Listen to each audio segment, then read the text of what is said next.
5 year world has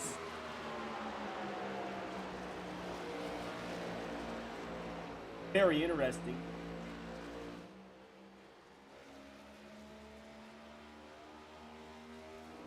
Racing isn't easy, but experiencing it is. iRacing puts you in the driver's seat with the industry's leading sim racing game. Drive on laser scan replicas of the greatest racing circuits from around the world. Go head-to-head against other drivers chosen by skill-based matchmaking to ensure competitive racing at every level. Compete across all your favorite series. In officially licensed cars, engineered to deliver the most accurate driving experience possible.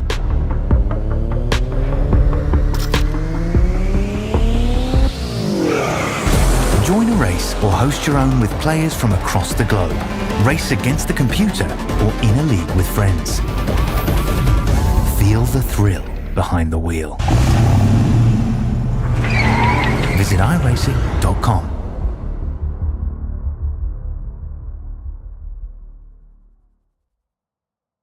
For the past 5 years, the racing world has spoke of Chicagoland in the past tense, which is interesting to imagine because the track is still less than 25 years old. It's one of the youngest ovals in the United States and on the NASCAR circuit all the same. Tonight, and for the first racing season in nearly a half decade plus. It's a long time coming, but it's finally happened. Chicagoland Speedway is back in racing action, and it also comes in the virtual form. Welcome back to Joliet, Illinois for the 200-mile feature race, our 16th of the 2026 Integrity Racing League season. I'll be your host for tonight's event. I'm David Croyce, commentating and producing. Qualifying has come and gone, and we will have 36 drivers taking to the starting line tonight, led off by James Thurston, who's been on a tear as of late, and Ethan Lane qualifies in second. Perhaps the best two drivers in this field, so it's especially fitting they will lead this race off in less than 5 minutes' time.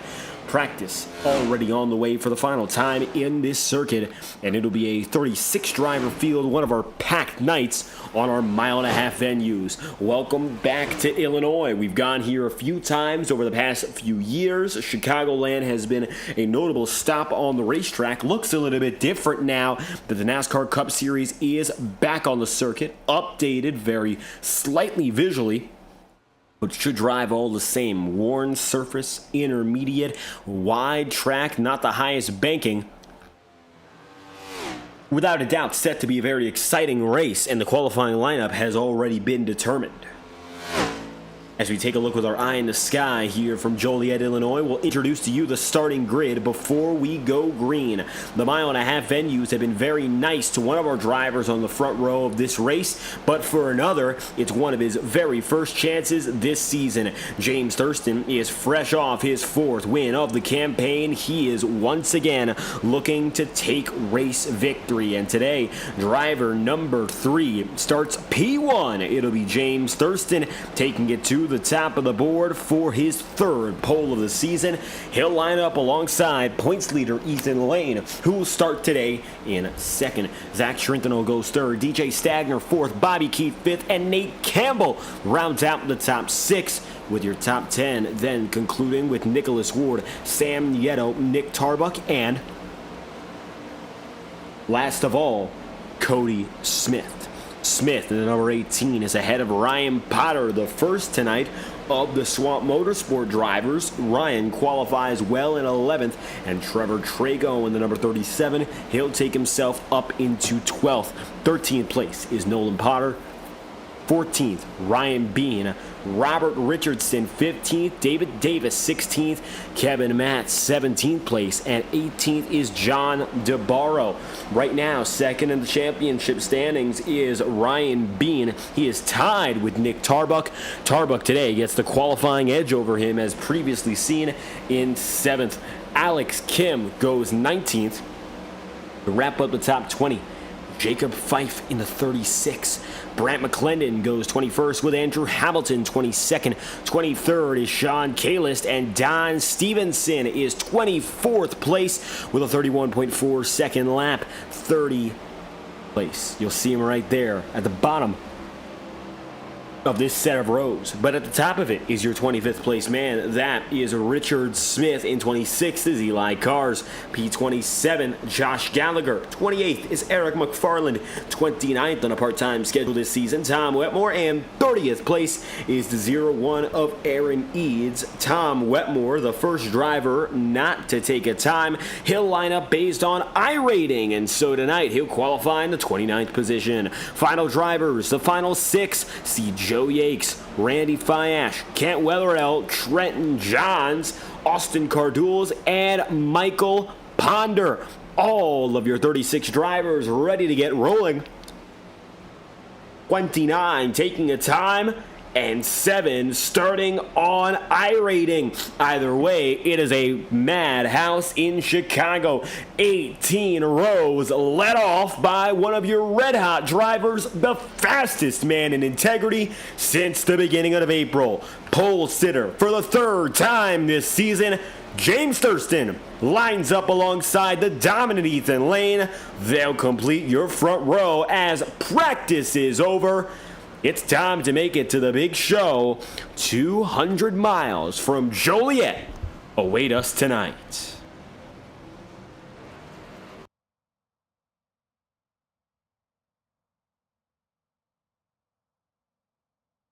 Here's what to know about the racing at Chicagoland. Besides the mile count, this is a 137-lap race. Interesting, we've never had a 137-lap race, and we say that with such particularity because usually a night like this would be 134. Looks like we bumped it up just a little bit, perhaps to account for some of the yellow flags and frequency we've seen at these intermediates all season long. It's not a big difference anyway, but it does mean a little bit more racing has to be done. One reason that might have happened, and this is notable, fuel strategy. 137 laps makes it very difficult for a driver to one-stop this race, which means more than likely every driver will be coming in twice today unless we get a perfectly green flag night. DJ Stagner, you see him there in the number 64, 4th place. He's got a teammate in Ryan Potter a little bit further back there. The field is lined up and well assembled. Track conditions are also in drivers' favor today. Sunny skies, without a doubt. We'll be seeing 83 degrees of Fahrenheit, and that looks to be the ambient temperature all day long. Winds are northwest bound at just about 4 miles an hour. Track temp is warm, though. Comes in at 125 degrees Fahrenheit. Something to keep in mind because if it's warm, it's a little bit difficult to control these drivers and their tires at speed. We got a lot of time though, 137 laps, 200 and then some miles, just a few extra miles sprinkled on top of this main feature. James Thurston has been a great addition to the Integrity Racing League. He has gotten half the wins Lane has this season and about half the starts. They've gone back and forth for many victories on the campaign and have left between them very little room for error. Little enough that it really is going to come down to these two drivers if they don't wreck. That's the expectation. On the front row again, Lane is looking for some redemption after a rare mistake at Sonoma. Self-inflicted error in the final 3 laps that did him in while he was fast enough to take the lead. Thurston's defense proved impeccable, but also watch out for drivers like DJ Stagner and ace in the intermediate clutch setting. Nick Tarbuck, a driver who's won here before, and perhaps one of the dark horses on the day tonight. If you take a look a little bit further back, Tom Wetmore, who's won in long hauls at intermediates like Charlotte last season. All's well that ends well, but it's a great time to return to Joliet, Illinois. Welcome back to Chicagoland in racing form as Thurston and Lane lead the field through 1 and 2. It's time for 36 of our best on the Tuesday night tour to take on the Windy City.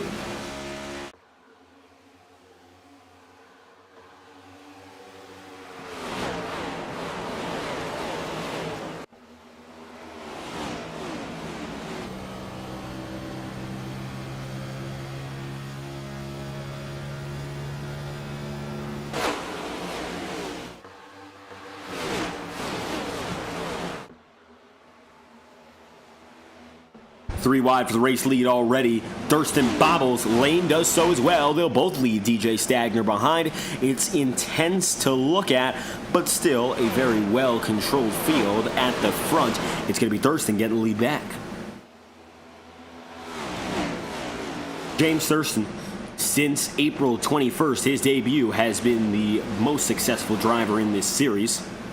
He's gotten himself 4 wins to Lane's 3 in that time period, and has accumulated the most points, notably with 4 stage wins across that period, also the league high. Thurston has been remarkable and has been really the only driver so far over this sample period to outdo Ethan Lane. Very hard to do. We've had Michael Laraya, Nick Tarbuck. We've had some of the best drivers in this field try, but it's been very difficult. Save for Laraya, who did win the 2024 championship, but wasn't able to win as many races as Lane did over the course of a campaign. Thurston, at least in this small sample size, has proven that he is just about as fast, if not faster, than Lane on a weekly basis. Even if he does come down to earth, he has been on a torrid hot streak that has gotten him up from dead last in points, about 57th to 14th. If he runs a good race today, expectation is the top 10 in points. Yellow flag is out for a big one involving DJ Stagner from the front of the field. Caution's out. Watch this. All eyes on driver 64 for the first caution of the day. Stagner was running third at the time of incident, and it looks like he was up there in the mix with Nate Campbell. He slid, self-inflicted. He goes up to the top of the track, and he stays there. Looks like everyone's getting away from him. His teammate Potter just avoids him. So does Trevor Trago.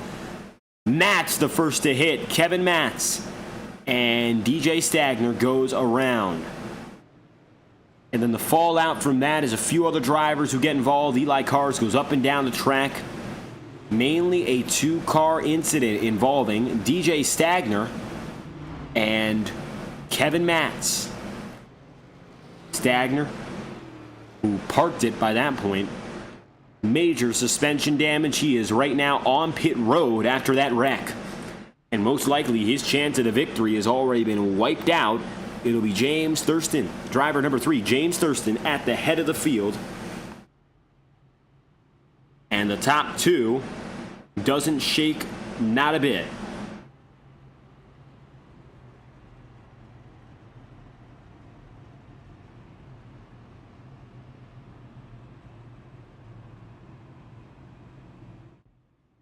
James Thurston holds the race lead. Not too far behind him, of course, was Ethan Lane. Nate Campbell just escaped that incident. So Campbell was not involved with DJ Stagner's contact. Keep that in mind. DJ ended up going around loose in 3 and ricocheted off the wall.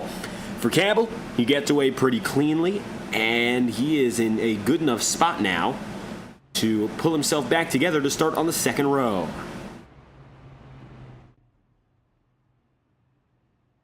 Sam Nieto will be 4th. Cody Smith chasing after a victory which has been long out of his grasp despite some good runs like one at Phoenix. He's still looking for victory the early part of the season, treating him a little bit nicer. The spring months have not been his best friend. Next time we race is the first day of summer, June 23rd. Keep that in mind because we will be racing next week. It's a busy time for the Integrity Racing League as they head toward Echo Park, Atlanta Motor Speedway for their next race. That being the new configuration, not the old one. And then June 30th, the last day of that stretch of races, the June month. That'll be North Wilkesboro.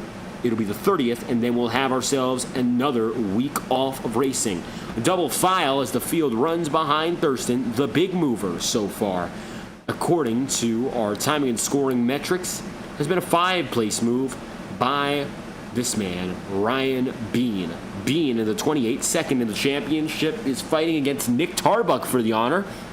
They'll start side by side.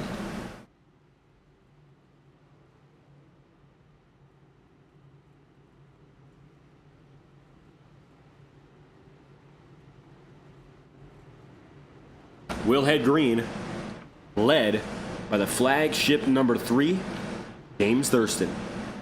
3 drivers did not start. Joe Yakes, Trenton Johns, and Michael Ponder. Everyone else made it to the start line and did so without trouble. So, keep that in mind. We should be good to go as drivers grab a gear. It is Ethan Lane by more than a car length and a half. Great launch on the inside line. Good enough to go. Lane not able to keep up with Thurston. Man alive, a big gap. That gets Nate Campbell up to second.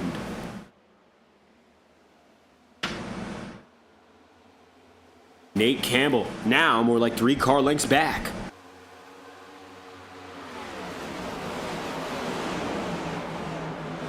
In the heart of the field, Ryan Potter, now looking to avenge DJ Stagner and get a good run for the swamp, is right alongside another Potter. That is Nolan Potter. Nolan right now running in the 11th position.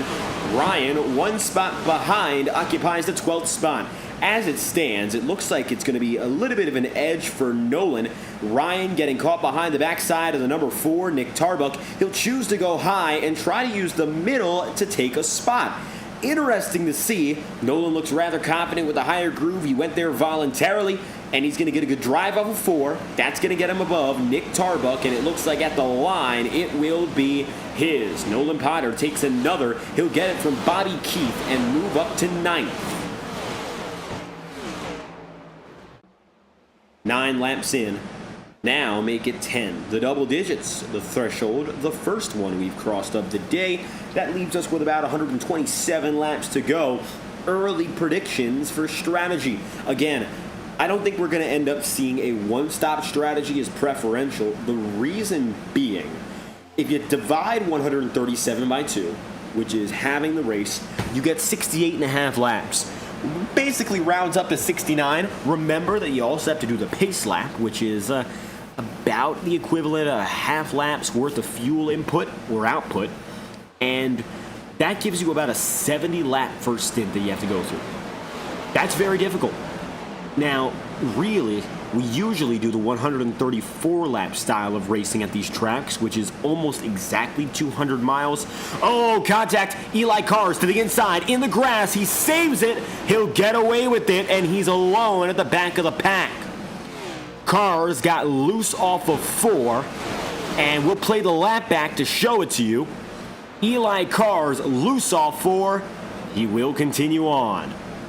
Now, as we were discussing, 134 laps, you break up that, and that gives you about, give or take, 66, 67 laps. With some cautions and the pace lap not being a very demanding addition to your fuel load, you can save with about 65 racing laps. And 65 laps is achievable to save on, and it was Eli Cars hit by Michael Smith. Richard Smith to the inside. You can save for 65 laps. When you approach that 70 lap threshold, it's almost impossible to do it. 70 laps is a very difficult distance to go through. So assuming that these drivers were able to go 68.5 laps, that's about 103 miles. The maximum these drivers are going to get on their fuel load is about 100 if they sprinkle every last drop. And that means they're perfect on their way into pit road. That means they're perfect fuel saving. Right now, Ethan Lane is falling off. Nate Campbell looks to be comfortable in second. He got that clean air and jetted away from driver 84. I think Lane is just doing one of those strategies of lying back and letting the leaders exhaust themselves.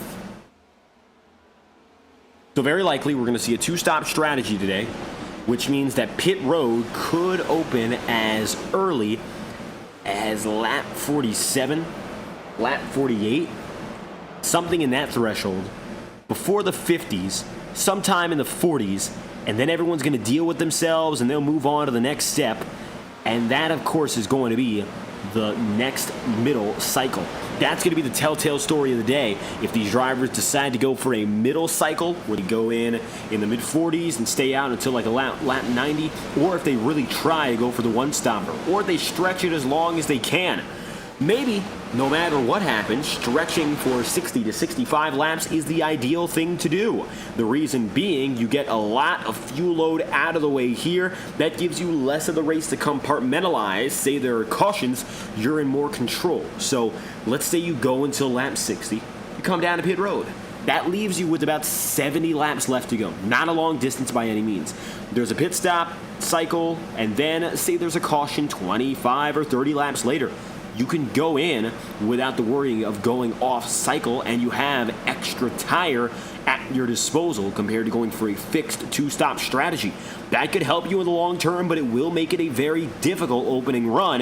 And it looks like right now, Nate Campbell is amping up the pressure on James Thurston. Starting to see a little bit more out of that driver in the 45, and Thurston is feeling it.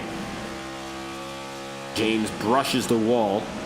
In what has become somewhat typical James Thurston fashion, he'll skate the wall at times when the going gets rough.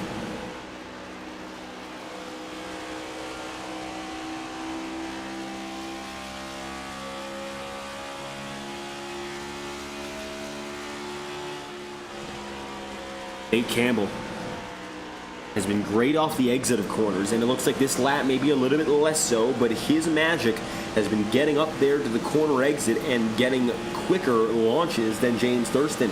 But Thurston decides to put a little bit more distance this time by him. Maybe Campbell exhausting his efforts a little early. As we take a look back to the mid-pack of the field, Nate Campbell no longer in focus, and instead for Roadhouse, Nicholas Ward. While Blake Cannon is the only Roadhouse winner to have won a race so far this season, it's Nicholas Ward who has had himself a standout campaign. The winter months treating him very well, leaving him high up in the points category. He finds himself still 5th in the standings, although it's been a more troublesome May and June. He runs an 8th and is looking to get himself back up into the top 5 firmly. He's 18 points up on Jacob Fife. A good run from Jacob could knock him out, or a good run from Sam Nieto. Ward, either way, has had his best season to date, and off the back of a 2-win campaign last season, his first wins in more than half a decade, and multiple podiums on Monday nights, he's showing and improving. Yellow flag is out, second of the day. We're trying to see what caused it, and it looks like we've got another set of trouble. To the inside, it's going to be the 24 of Andrew Hamilton. Taking a look now as Hamilton has trouble. Driver number 24 limping to the inside of the circuit, looked to be alone at around this time. Qualified 22nd and runs 31st after that. Just got loose in the 3. Loose and alone, similar to DJ Stagner, and he just hooks up the track. Unfortunately, this is a safety yellow. He was on the racetrack, and while nobody else was around, had that happened maybe a lap and a half later, it would have been way worse with the leaders coming by. Caution is out for Andrew Hamilton. The 24 is right now on pit road, as the rest of the field has decided to make their way into pit road. First time tonight, and this effectively seals the deal. You can't do a one-stop strategy today if you're going to follow the leader, James Thurston. Stagner's on pit road right now. He's 15 laps down. His day effectively done. I don't know what else he can do besides putter around the circuit if damage is repaired. Not one driver opposing this strategy call to head to pit road early. So it is all in unison early as Thurston brings him in. Lane was not making up much ground on Thurston. Campbell was starting to lose ground to James. And it still looks like it's going to be Thurston, Ben Campbell, Sam Nieto, Ethan Lane, Zach Strintenholm, Nick Ward, Ryan Bean, Cody Smith, and Nick Tarbuck, with Alex Kim solidifying the bottom part of the top 10. Same leaders as it was before. David Davis disconnecting due to internet troubles during the pit cycle. So Thurston doesn't lose a thing. Thurston doesn't gain a thing. He will stay exactly where he found himself. And in all honesty, that's about the best place you can be, the race lead, as we exit our first pit cycle of the day.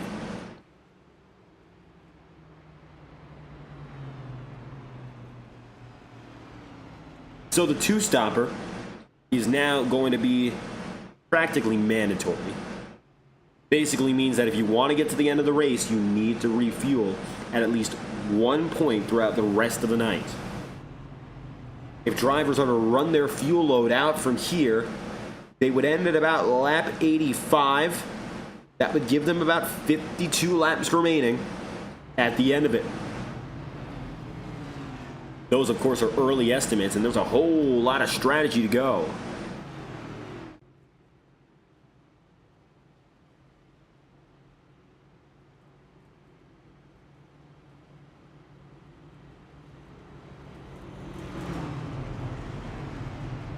It'll be James Thurston on the launch on the high side. He'll take his first choice on the upper side of the circuit. Nate Campbell decides to go to the bottom.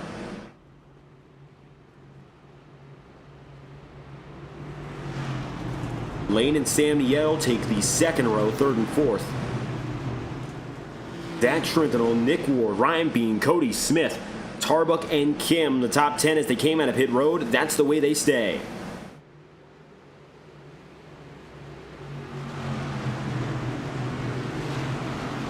iRacing official pace car ducks down to the inside line, and it will be game on once again for James Thurston. He'll grab a gear, get a car length and a half. Nieto with a good launch, but Campbell not contested on the inside. Lane pushes hard. They'll go into 1 and 2, once again competitive.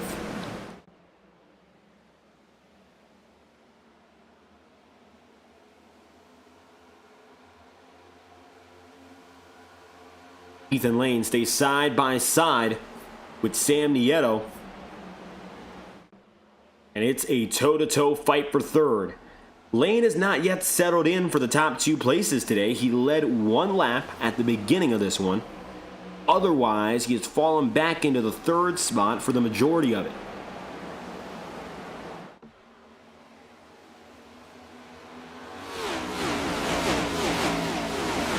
Zach Trentinel now heading down the back straight and looking for another spot. That's going to be Nick Ward for 5th. Ward in the high spot. He's running all night long. He's up to a race high 5th after qualifying 7th.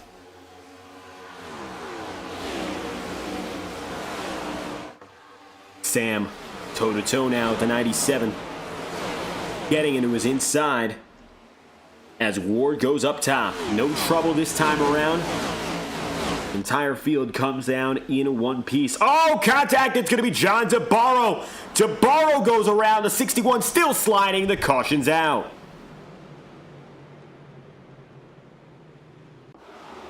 Third time on the day.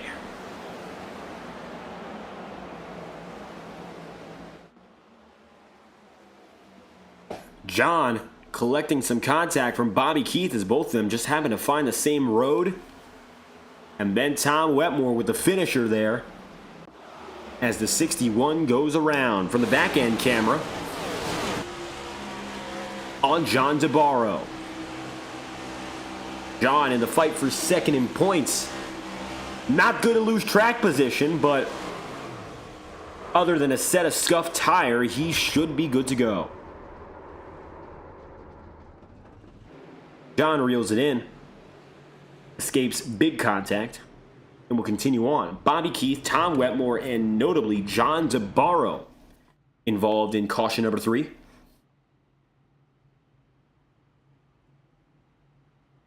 Bringing us our first yellow flag on the new set of rubber.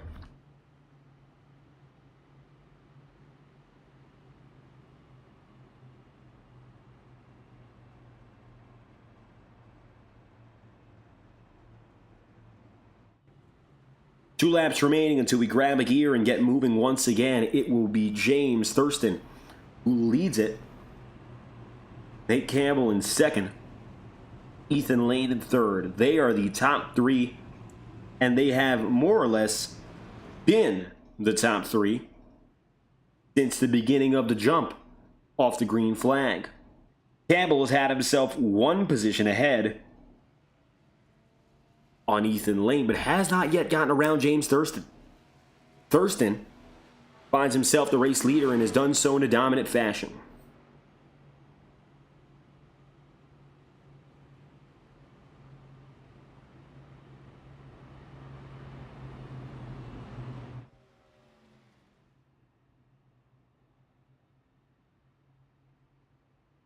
One to green this time by. We'll restart at lap 30, leaving about 107 laps remaining.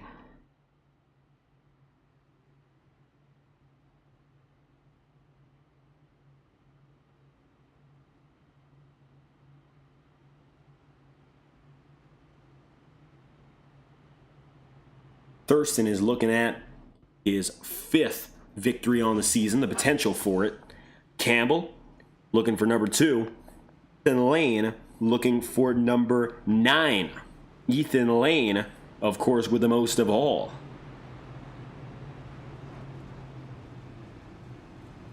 And a correction, Campbell looking for his 3rd stage win, but when it comes to race wins, still looking for the maiden. 2nd of his career is the goal for the sophomore driver.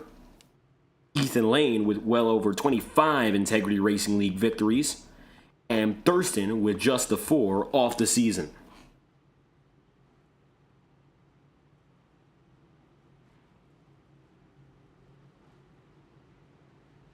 On the lead lap right now, 29 drivers. 1 down is David Davis. He should be able to recover. Andrew Hamilton is 8 laps down and is retired for the night. DJ Stagner, 23 down. He's still on pit road. The last driver still getting repairs.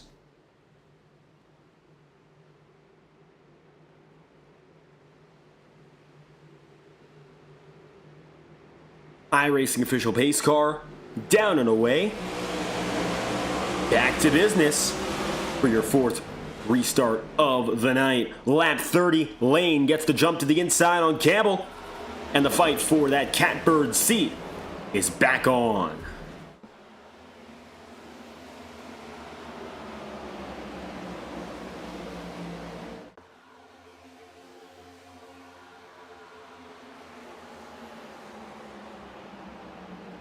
Campbell passed for the 2nd spot, leaving the top 2 battle again between your dominant drivers as we take a look behind again. Ryan Potter has been able to hang in well to the top 10 to this point.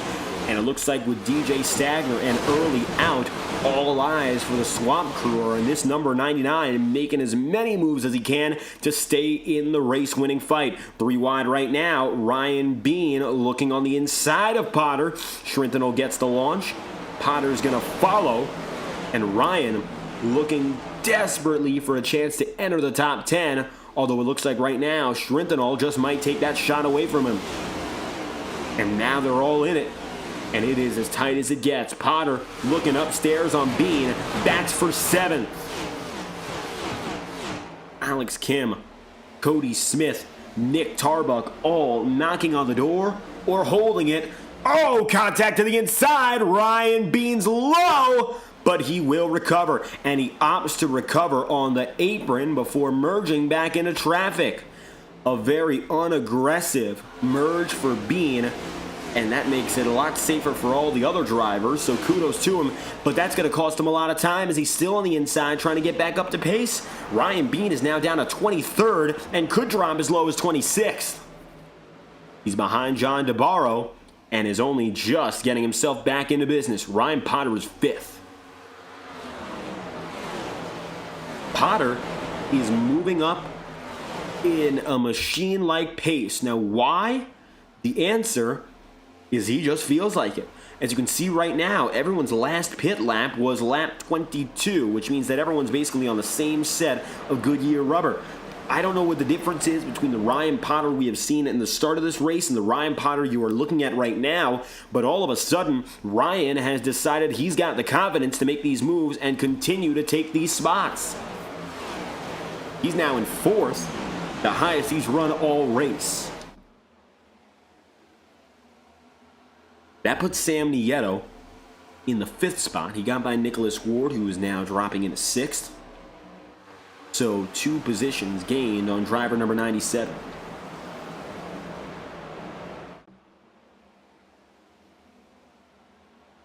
"35 laps in out of 37, approaching the 100 lap to go mark. Halfway marker is lap number 69 today, a little bit longer than most of our 200 lap features. Top 10 looks to be well spaced out, so we'll take a look back to where it's a little bit dicier. Bobby Keefe Zach Schrintenol losing a few spots, just got by Bobby, and it looks to be on recovery. That time by, Zach Schrintenol laid down a 31.879 second lap. Good enough that time around to get him back up into the 15th place. Further back, there's Don Stevenson coming up on Eric McFarland. And Jacob Fife, a driver to talk about, who's up there in the top 10 points. Coming up on Tom Wetmore. Wetmore qualified 29th, and he was the dark horse pick I had in mind for this race. Makes sense. The blacked out number 51 has cut through the field with a total now 18 positions gained. He's gained 18 and is on the verge of entering the top 10. Wetmore's a driver you cannot count out in tricky situations. His last win in this series coming at the Charlotte Motor Speedway last year. It was not a great race for him. It was a great finish. He ended up qualifying in the mid-pack, spent most of the race all the way in that mid-pack, in the depths of it, and in a 2-lap shootout, ended up a race winner. Now, 2024 was his best season. He ended up 1 race away, 2 laps away from being a champion of the Tuesday Night Tour. However, 2025, he ended up getting 2 wins in his comeback from that season. Points-wise, he wasn't as competitive, but still proved he could win. This season has been a major step back in terms of how many times we've seen him. So still looking to see some of those good results we expect for the Wetmore crew. 2024 was a winless campaign, however, he did finish second in points.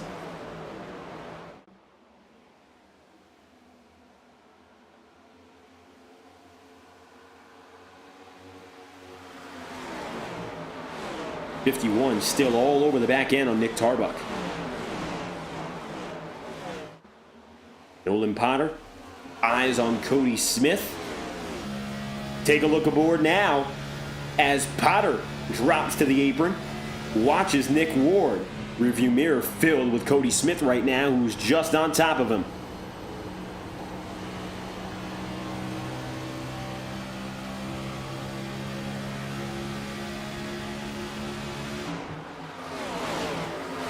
Three wide, Potter to the inside, Wetmore to the outside. Tom looking for big spots. This is a pickup to 7th. Tom Wetmore, 4 positions in a lap.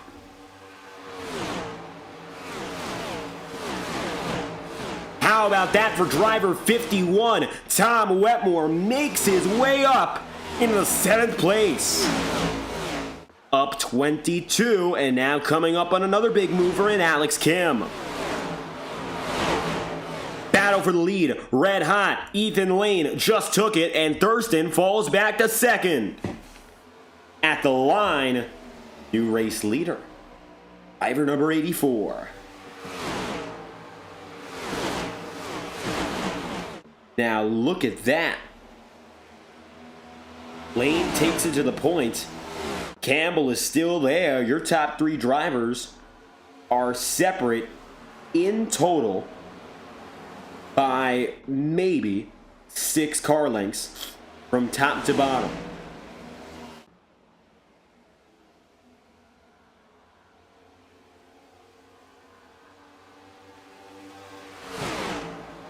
Big 3, then 2 seconds back is Sam Nieto, who leads the rest of this fight. Whoa, Alex Kim, like a rocket ship, gonna take 2 spots. On the high side, no less. What has gotten into Alex Kim? We don't know. Your Daytona winner has had a largely unassuming race and a largely unassuming season so far, 12th in the championship. But it looks like all of a sudden he's got the stunt in him to push through and make a great gain on the front runners. He takes it up to 4th. By all intents and purposes, he is basically best of the rest right now. Sam Nieto runs behind in the 6th position. Ryan Potter still P5. And with Kim getting out of town, he's got a whole lot of drivers to defend upon. Taking a ride off the backside with it. That number 99, you'll see 3 wide behind Nick Tarbuck, Tom Wetmore, and Nicholas Ward.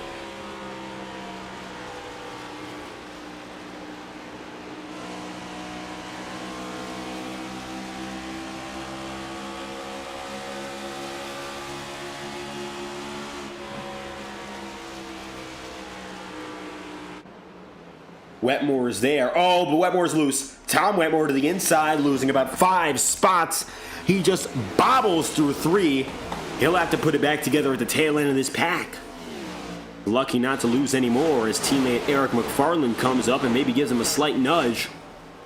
Get him back up to pace.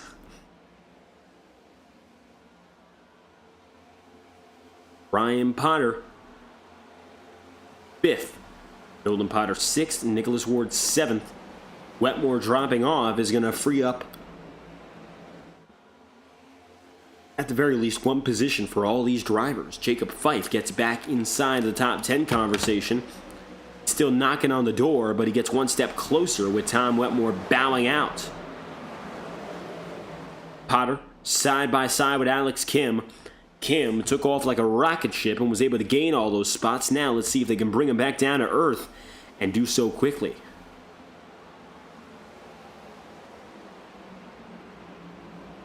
Potter is still looking low, but he can't get there. He's blocked.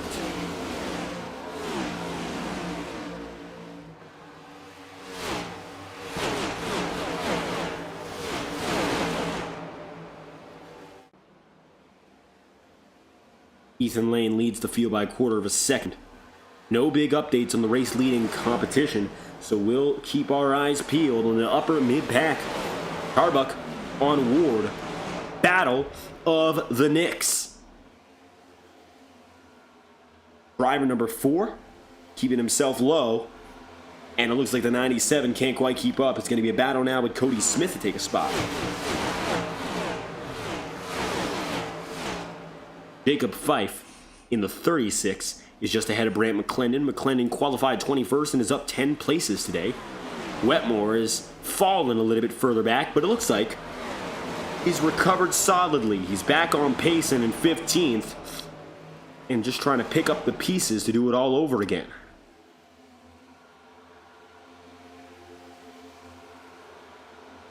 Not exactly sure what can be done here for Tom Wetmore. Sort of riding the stint out and waiting for pit road to become busy. Very difficult when you lose spots after an incident like that, because it wasn't a big wreck, but it's going to cost him time and it's going to cost him tire.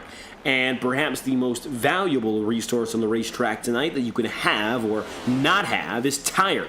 If your tires are worn out and the rubber doesn't give you a lot of control, you're not going to be one of the fastest drivers on the track. Without a doubt, you are probably going to be one of the slowest.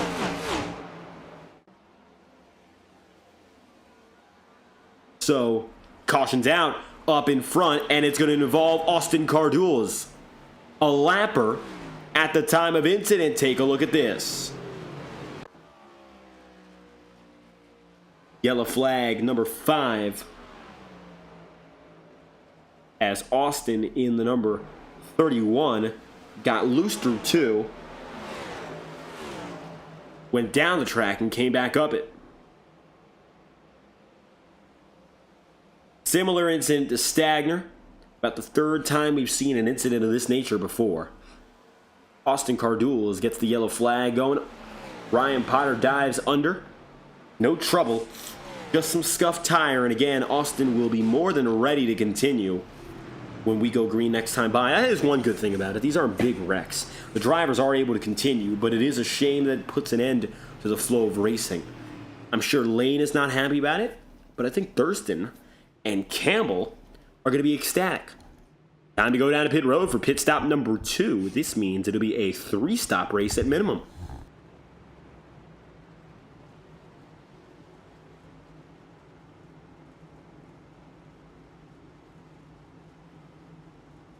I guess in retrospect, it was a little easy to predict that it wouldn't be a 1-stopper, but built by the numbers, it was almost possible. A little surprising maybe that these drivers are coming in so early for their 2nd stop. Talking about what we have available for drivers today, and that's something to keep in mind.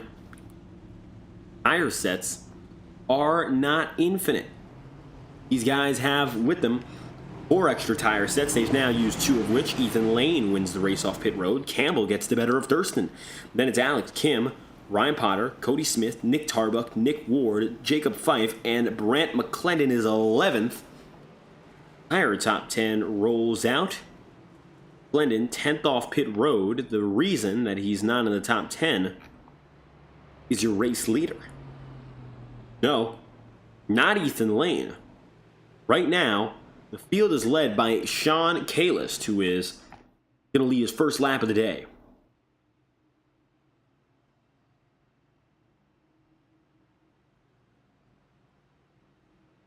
Sean, driver number 90, in the Kalist number 90 Ford Mustang, will lead his first lap of the night and collect the bonus point as he decides to stay out of the racetrack. Last time he went down to pit road, lap 21. So, wondering what trick he has up his sleeve as he decides to stay on the circuit with everyone else.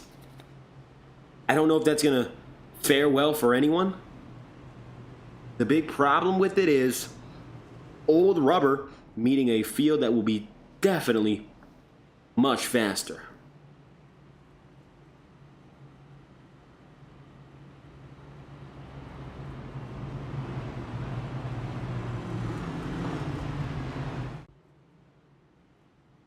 "55 laps in when we go green again for your 5th restart of the day."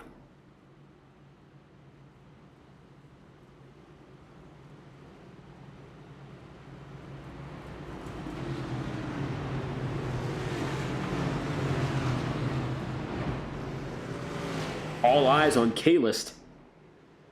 For the first time this season, he has decided that he is going to end up line leader on a restart. Green flag is out. Sean gets a solid jump, but you can already see he's not grabbing the gear quick enough for Nate Campbell. Nate will head to the inside, 3 wide for second. Lane leads. Let's see what happens here for Sean Kalist. Probably not going to be difficult to dispose of him as he's already very much far out of contention for the lead. Durston slots in for P1 and takes it after starting 4th on the restart.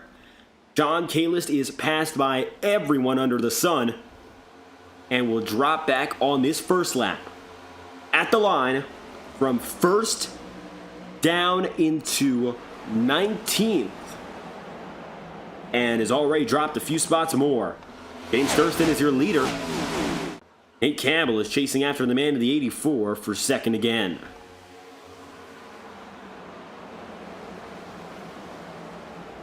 '73 of Alex Kim, dropping low on Ryan Potter. Potter having himself quite the night. I don't think DJ Stagner has left this race entirely. He absolutely is not racing, but not only have I noticed that he's not on the racetrack, but he hasn't disconnected, but I also have noticed, of course, this has been a great run out of Ryan Potter, and something's telling me DJ Stagner and Ryan Potter are in obvious cahoots with one another, which makes sense. They are on the same team, but it also appears that, without a doubt, Ryan Potter is getting some of that advice from DJ that's got him right up here in the upper echelon. Potter is, without a doubt, one of the more talented drivers in the Highline Racing League's field, history-wise. Probably one of the best ever who never got a win in the modern era. But it's tricky when everyone is so good here in the Integrity Racing League. Over the last few weeks, we've seen a little bit better out of Ryan Potter. Finishing the job is just going to be the big deal.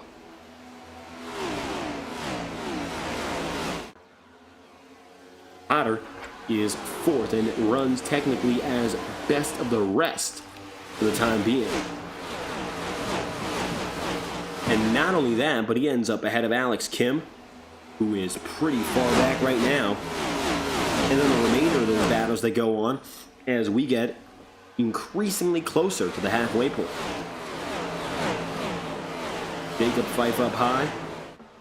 DJ Stagner watching Potter as Nick Tarbuck and Nick Ward go side by side, 2 drivers who are fighting in the top 5 in points. Again, Nick Tarbuck is 2nd in the championship standings. He finds himself there door to door with Fife for a brief moment, but he is toe-to-toe with Ryan Bean when it comes to the title race. Now, talking about Ryan Bean, his race has been up and down, but it looks like it's mostly left him in the mid-pack. Bean, as it stands, sees Eric McFarland get loose. McFarland down and in. He will save it. Save it well. Eric McFarland on the inside with the save of the day. He does not go up. One of many drivers get loose on the inside, but he will lock it down. McFarland keeps the race green. Great save there by Eric. As we were focusing earlier on Ryan Bean. Yeah, an up and down day for him, but it's left him always stuck in the middle. He is in the mid-teens right now. I don't believe that he's got the stuff to go out there and challenge Tarbuck. At least not today anyway. So he's going to have to bank on Nick getting challenged pretty hard, which quite literally it appears he is.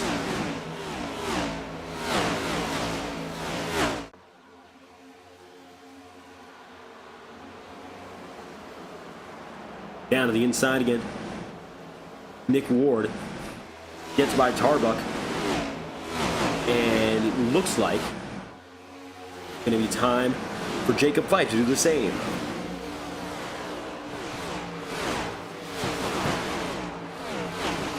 .63 laps in out of 137. And getting very, very close to the halfway point as a few drivers scurry.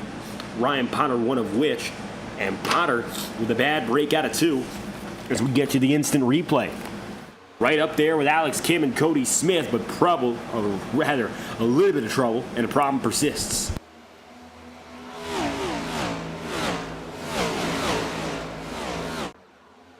Another case of just getting loose. Just getting loose has been the problem. Pretty simple. And matter of fact, about as simple as it gets. Track temperature is still 125 degrees Fahrenheit, so keep that in mind. It hasn't changed a bit.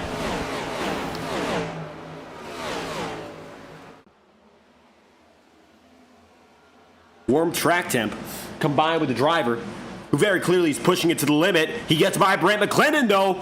Brant slides and will cause the caution. 6th of the day. And as we talked about pushing it to the limit, McClendon perhaps just found his.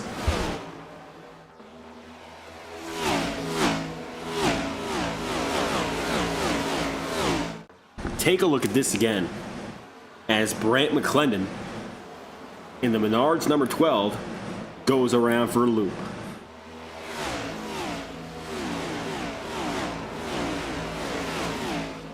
Now, I'm not sure he was profoundly slow on the way through, but it looks like he just spun it. And the caution's out. I'm going to take a little bit of a replay because that was an unorthodox spin compared to everyone else.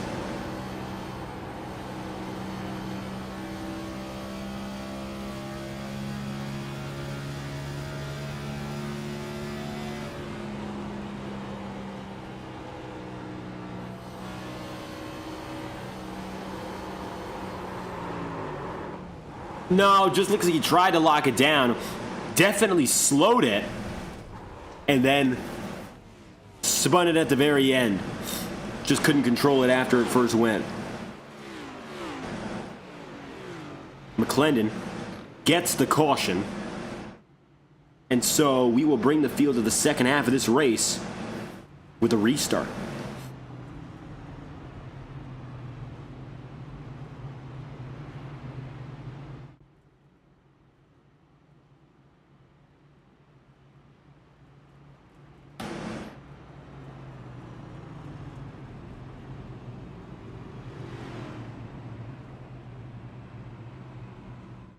So Ethan Lane finding himself with another opportunity to get a stage win. And it looks like it will be his.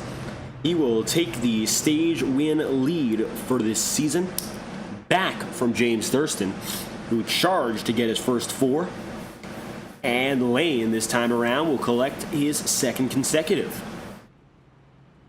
Ethan Lane taking the stage when it appears, as we will go green at lap number 69. Thurston won't even get the chance really to win it there, thanks to the yellow flag flying. So some critical bonus points for Lane to continue expanding his 150-plus point championship lead. And moreover, James Thurston taking more points from almost everyone else in the field, as the head-to-head jockey between he and Lane just keeps going.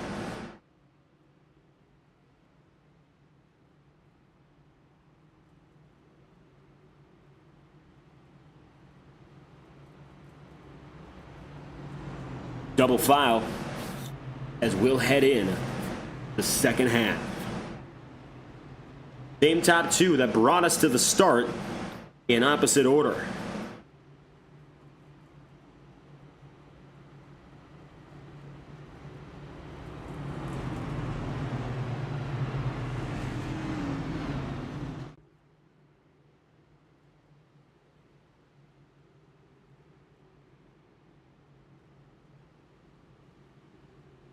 Lead lap is now occupied by just 30 drivers.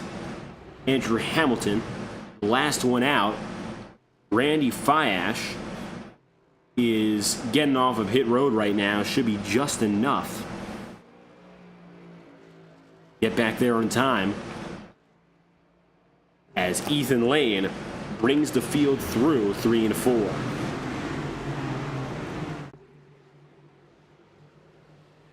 Time again to go. Back up to speed. Ethan Lane with a big accordion effect. Tom Wetmore to the inside in the grass. Slides way out. We stay green. Everyone else gets away.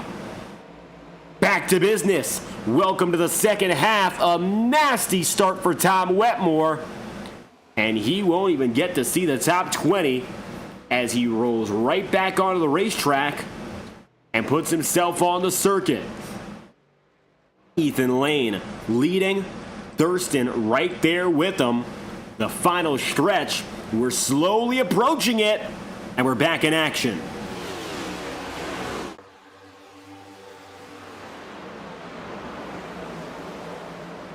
Yeah, with the exception of that Tom Wetmore incident you saw, everyone got away pretty cleanly, so I think it's a pretty good thing anyway, that we at least got the restart running.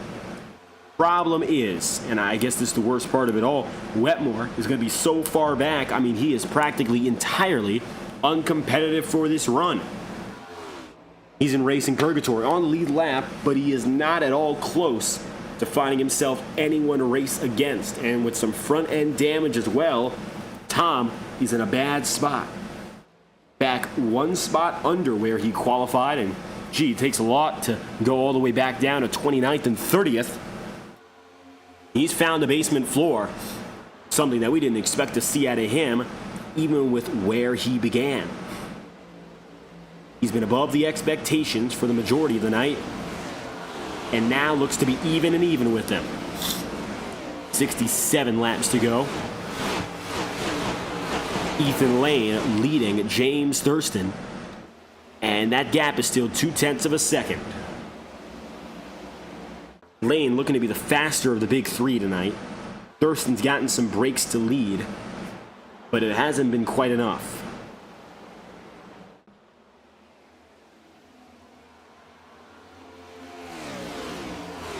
Alex Kim, 4th place here. Cody Smith now side by side with him. For the first step off the podium, the expectation is take it by all means for Smith. He needs a run like this. And so he will drive off the corner and get himself up in front of Alex Kim. The Next Level Racing Bud Light Chevrolet is now very much in control of his own destiny. Cody Smith is a driver with great success in the Integrity Racing League. If you go by the numbers, he's the 2022 champion, the first ever winner in the Octane Series era, and a multi-time winner over the past 5 years. But this season has been a little bit of a step back, although last week was good to him. Cody got on the podium a few weeks prior and said that for Sonoma, his goal was just to survive. He did that and got a top 10 with that, and so he's gotten himself back up to 17th in points. Now, he hasn't made it on the racetrack for every race this season. He so far has missed one, but either way, those missing races are to account for also some subpar performances. For Cody, every top 10 counts, so if he is to go for 3 consecutive, well, hey, that's the best stretch he's had all season long, short of the beginning. Why not make the most of what he has? We're heading to a miniature super speedway next week, where the results are impossible to predict. Basically impossible to predict. I wouldn't put my finger down on any driver just yet for it, but with that being said, Cody Smith can control himself, get a good finish here, move on to Echo Park, and just continue to run solidly, and maybe he'll get up there in the top 10 conversation again. Drivers from lower in points have surged higher.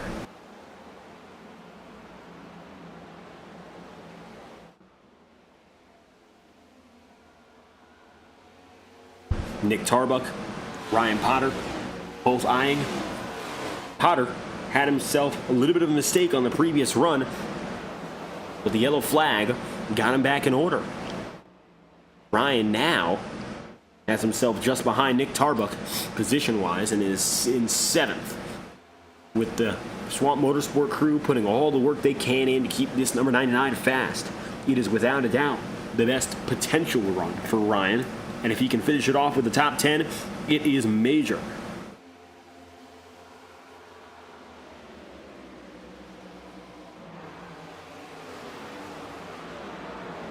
.60 laps remaining.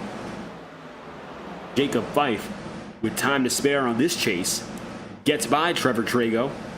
Now looks after John DeBarro. He'll dive to the inside. A pretty easy position being taken as he gets by John.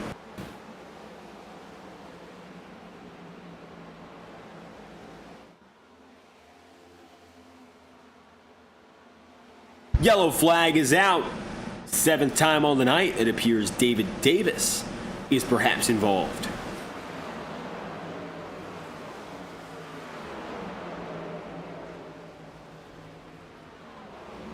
Up on the high side, Davis gets loose, goes all the way downtown, and unfortunately, the caution is called because he comes just up the circuit while profoundly slow compared to everyone else. So, safety caution.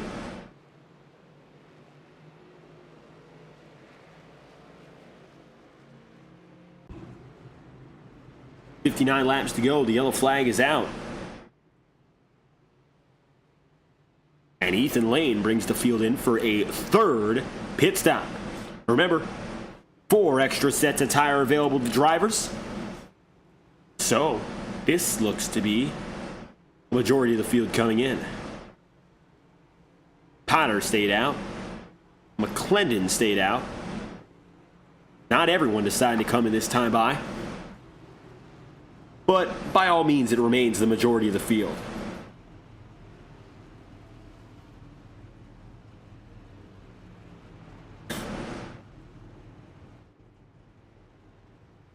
Thurston, with that pole position stall, will not be outdone, at least by Lane, but it will be Nolan Potter, then Thurston, then Campbell, Cody Smith, Josh Gallagher, Ethan Lane, Alex Kim. That's the way they roll out, with some holdouts at the head of the field. Let's talk about them. Ryan Potter, Jacob Fife, John DeBarro, and Brant McClendon. Those are your top 4.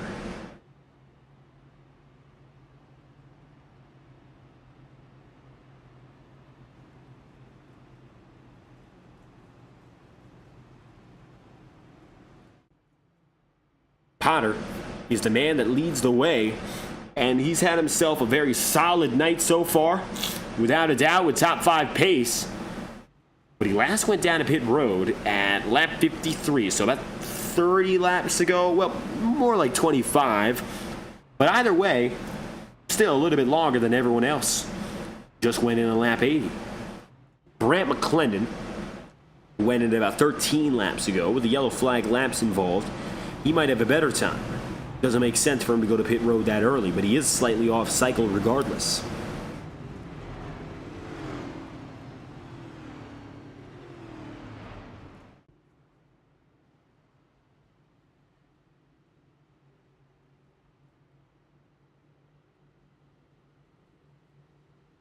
New faces at the front.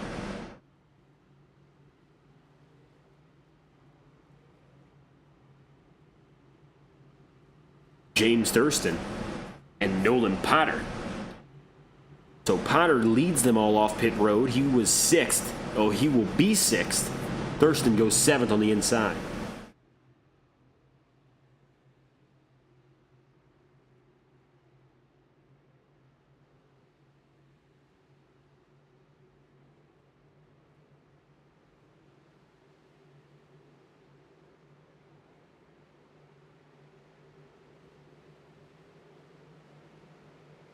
"56 laps to go this time around."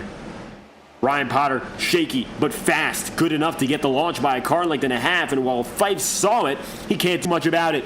Lane is low, already looking for big spots. He'll get to the inside on Ethan Lane, of course, is Thurston. Thurston holds it down, keeps the spot ahead, and it's going to be Thurston now pushed by Campbell out into the front. Big move by Thurston to stay on the bottom. Nolan Potter was shot up high and now is all the way at the bottom and the back of this leading pack. Thurston's your leader. It only took a lap.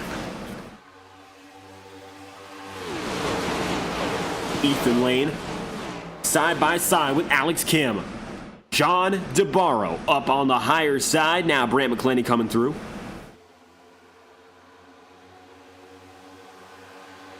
Double file many rows deep. James Thurston, though, is miles ahead of everyone and everything else.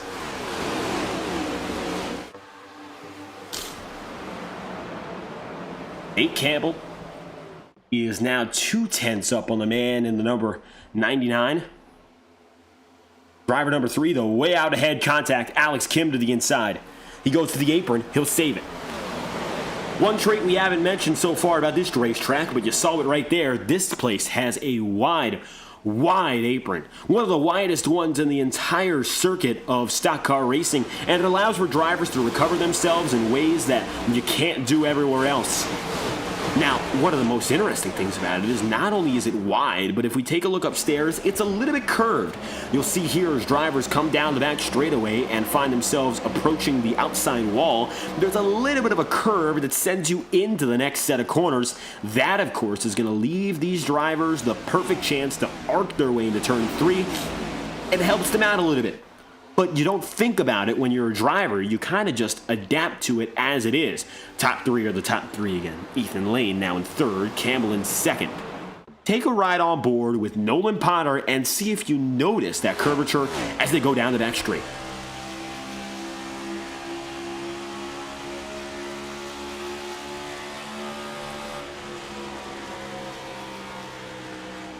It's a little bit harder to tell, isn't it?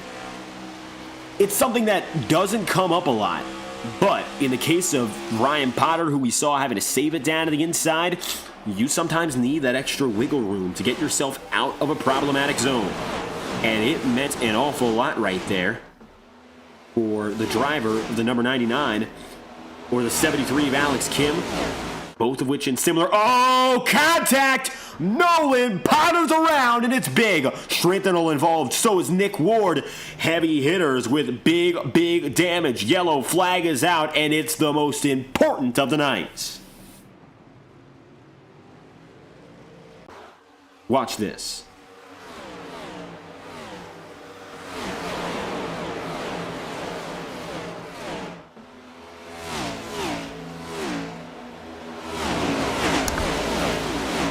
Strengthenal up top.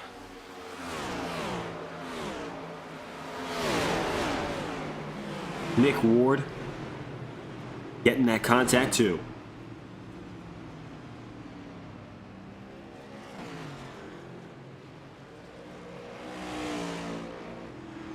Yellow flag flies with 50 laps remaining.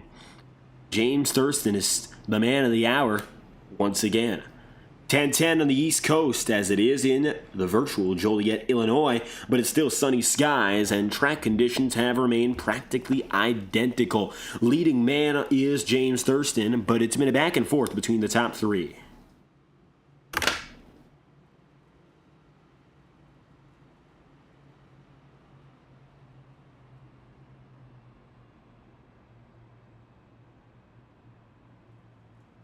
Ethan Lane is still in the back end of this battle. Did not get a good restart. That's all it was. Thurston held the inside. Campbell followed him. Lane had the disposition of being in the outside. And that didn't work out well for him. He was alongside Nolan Potter. He's lucky he didn't end up like Nolan Potter.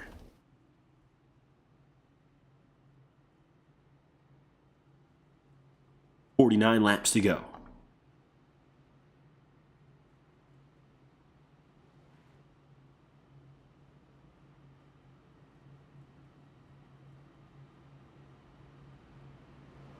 Cody Smith has had himself a very solid drive. Running 6th, qualified 10th. The Next Level Racing Chevrolet looking to bring it up to the top of the board for the premier partner of this crew, the Integrity Racing League. Major thank you once again to all our friends at Next Level Racing. Since 2009, there's been no better place to go for sim racing needs than nextlevelracing.com. And with their promo code Integrity24, you can save 5% off at checkout on any and all items which they provide. That's nextlevelracing.com, and Cody Smith covering all the bases with that NLR Chevy Camaro. We thank them once again for their huge supports. James Clotton in the chat room. Well, it'll be good for you to know that he is 4 spots away. Eli Cars is in 14th, and I believe that's the highest spot he's running all day long, as he now is up 12 on where he qualified.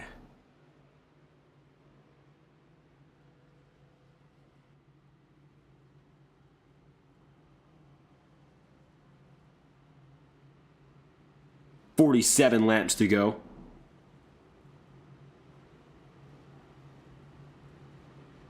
We go green again.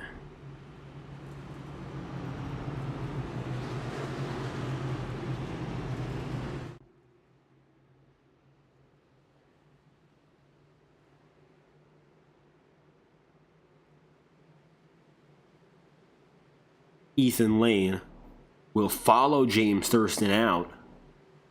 Take a ride on board with your third place man. He is the last of the big three. Well, last no more. Great launch from James Thurston. And that's going to help out Ethan Lane big.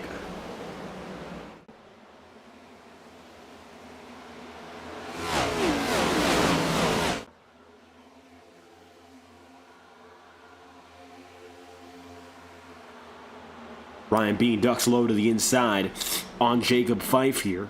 Alex Kim goes not sky high quite. He's not Cody Smith, but he is looking to make some moves in the middle groove with Trevor Trago following. 3 wide. For a brief moment, it subsides. It's now double file, multiple rows deep. Ryan Potter to the inside. Oh, contact! And it's trouble. Potter gets away. They're all knocking into each other. Richard Smith, Sean Kalis, Eli Cars, Bobby Keith, and Kalis were the last involved. Caution is out.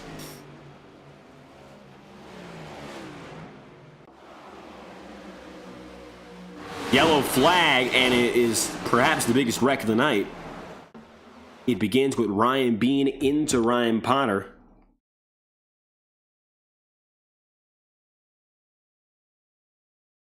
And then Trevor Trago, Ryan Bean, Robert Richardson, McClendon in the wall. And a slide hard from Eli Cars into Bobby Keith. Tom Wetmore gets the back end. Richard Smith ends up going around as well. And Wetmore hit Ryan Potter as Kalis slides, and he's one of the last to do it.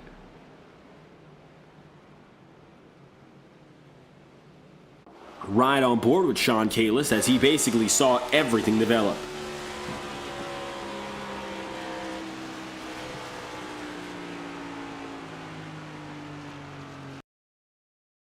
Taking a look in slow-mo.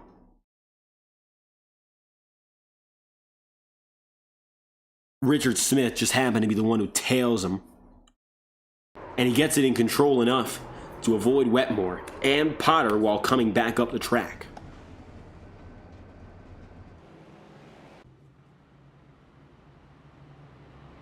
James Thurston will lead again as we say hello to the green flag with 42 laps remaining next time by.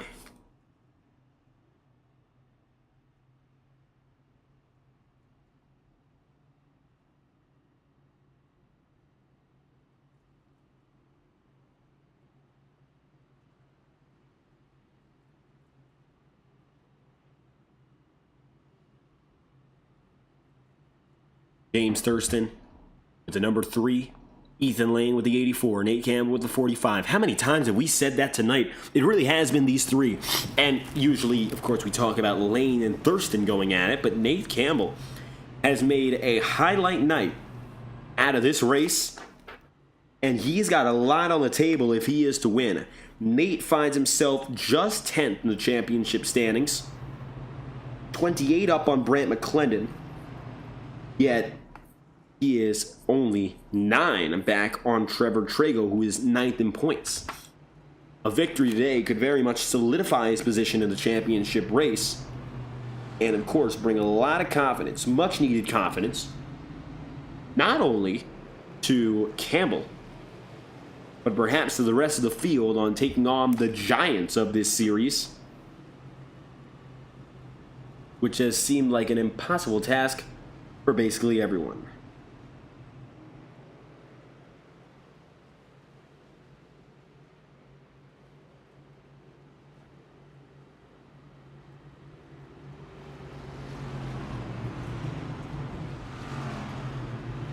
"42 laps ahead of us as we say hello to the green flag again. Ethan Lane is your stage winner. So no matter what, he's going to get some critical bonus points. And I also believe that as we look at the standings for this race, he has led the most laps so far. James Thurston has led the second most, with the potential to flip that around before the night is said and done.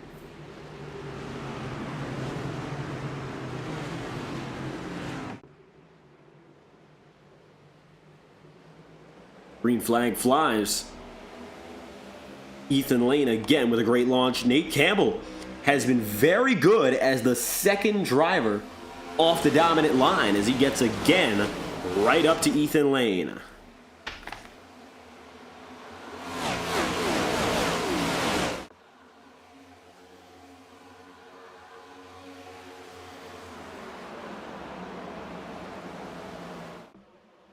.45 of Campbell. Just barely clear. He'll get there. Ethan Lane is not able to do much about it. He concedes. And it again is the 45 who drives out into second. Tom Wetmore and the 61 of John DeBarro file off the back straightaway and make good use of it as they go toe-to-toe now for the 8th spot. Sam Nieto, last man of the top 10, now holds his own, holding the keys to the entry. Ryan Potter's looking for a recovery after that minor contact. He's in 13th. He's fast. I mean, whatever you say about him today, he is bad fast. And even though that contact definitely is going to stifle him, I still think a top 10 is very much in the cards as long as he just keeps moving well.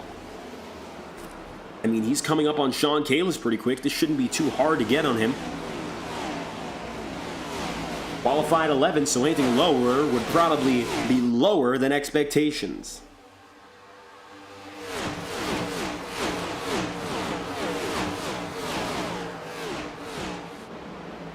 .39 laps remaining.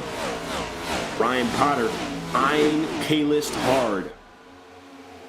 Jacob Fife coming up on John DeBarro. This is for the 7th position. Take a look now and see what happens. Driving in with 38 laps remaining, we'll take a look on board with Jacob Fife.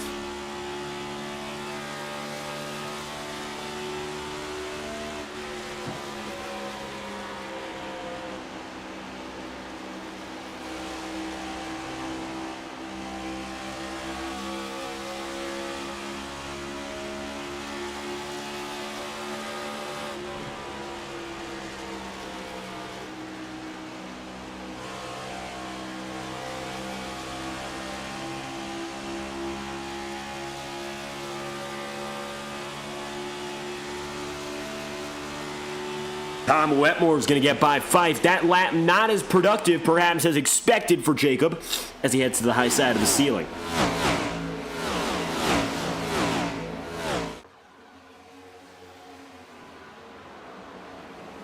Now Ryan Potter's looking to go for a 2-for-1 here. Potter in 11th, back to where he qualified. Sam Nieto is surging and looks for the single digits.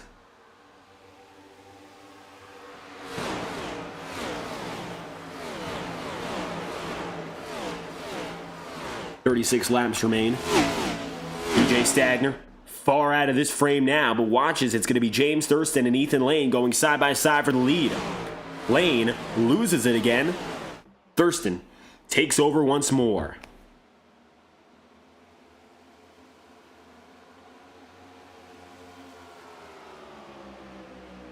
.36 laps remaining. And diving again goes Lane, as Thurston heads up to the ceiling of the track. Still side by side.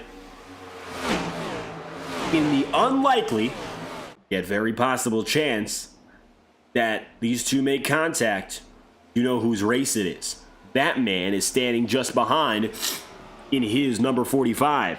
Nate Campbell is watching and awaiting an opportunity to make something of this race. A win would be major. Probably would be bigger for him than it would be for either of these two, as Ethan Lane again gets the lead.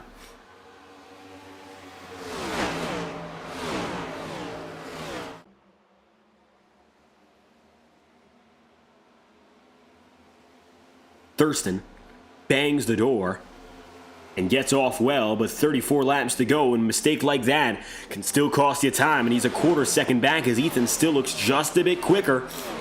It's single file all the way down.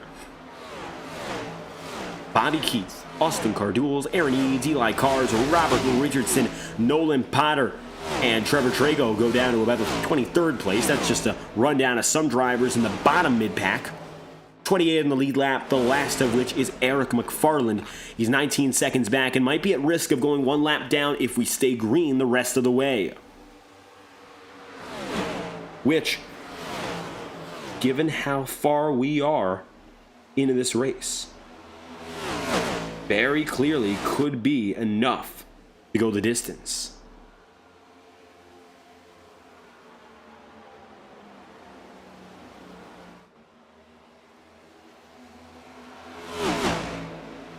.32 laps to go. Campbell's there. Nate Campbell with a nasty, but nasty good run off the corner in 4. Gets himself right to the back bumper on the number 3 of Thurston. Let's take a look on board with Campbell.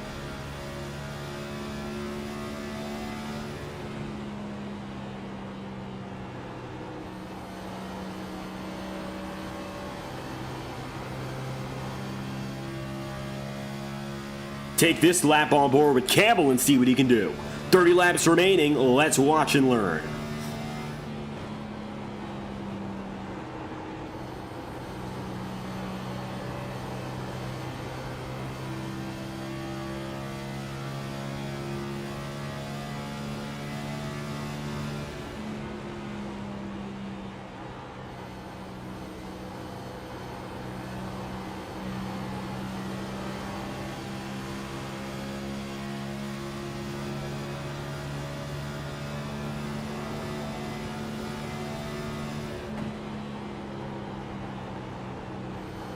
That time around, preferential to the inside, while James Thurston is starting to go up top. Oh, he's in the wall. That's where he's going.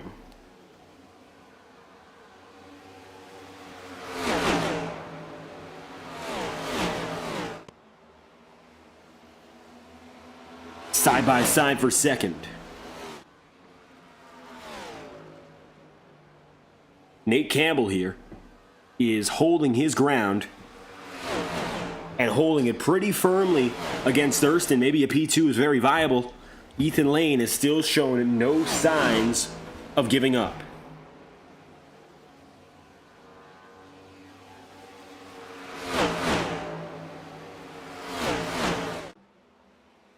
.28 laps remaining. Let's take a look for another firm fight. Sam Nieto is going at it with Tom Wetmore.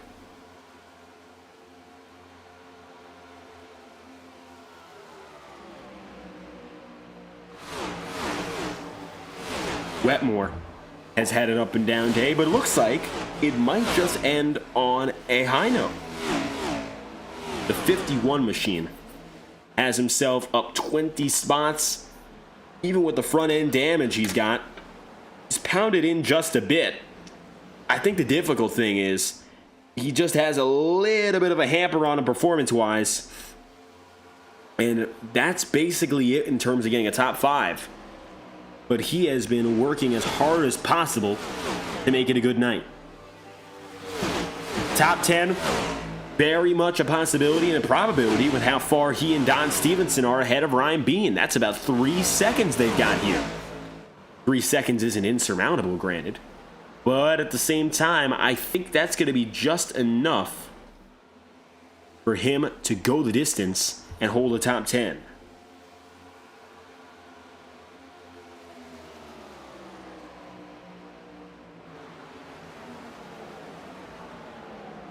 .25 laps to go. Jacob Fife is now 7.5 seconds back on the leader in Lane. Lane is approaching what could be his 9th win of the season. Nate Campbell has taken second, by the way.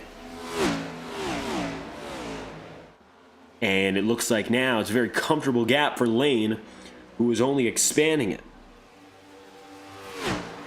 Thurston just appears to have been better today on the short run. Unfortunately for him, and definitely fortunately for the 84, the long run looks to be the dominant factor that'll get him all the way. 24 to go this time by, and coming to 23 laps to go, it's going to be Ethan Lane in the 84. Next time around, we're going to crank it up with the best cameras in simulation racing, brought to you by Whiplash. Make sure to check out Whiplash SimCams on their social media platforms and their Discord server to find out what it takes to add iRacing's premier sim racing camera package to your broadcast experience. Whiplash SimCams is available for all broadcasters, and we'd like to thank them for their dedicated support to FTN Broadcasting for now more than a year and a half. Thank you for tuning in to tonight's action on FTN from Chicagoland. Let's crank it up with 22 laps to go.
Yellow flag is out, and it could be the final one of the night.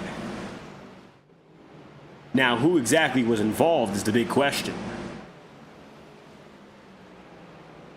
I think Ryan Potter looks like he was in some trouble. So we'll look back and find out whether or not that was the case. And it appears so. Taking a lap back, Ryan Potter, after a great night, sees some late issues.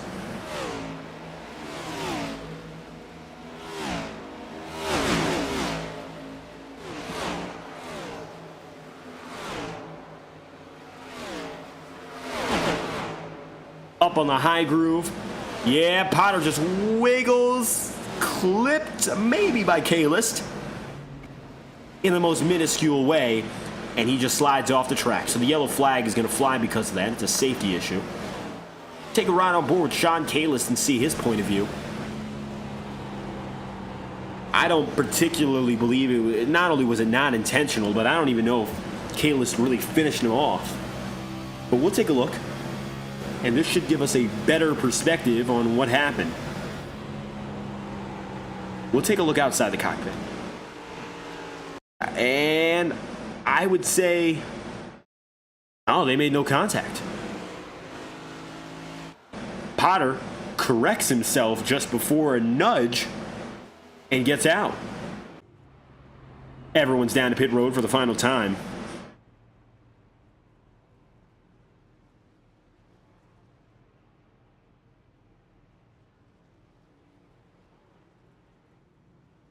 Lane beats Thurston, then John DeBarro, Nick Tarbuck, Nate Campbell, all the notables who race out the gate, with Nieto, Smith, Stevenson, Wetmore, and Bean making their way through as well.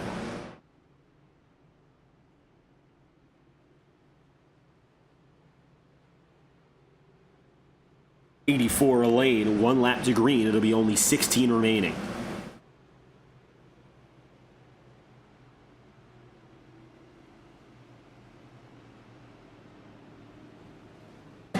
Nick Tarbuck in the 4th position.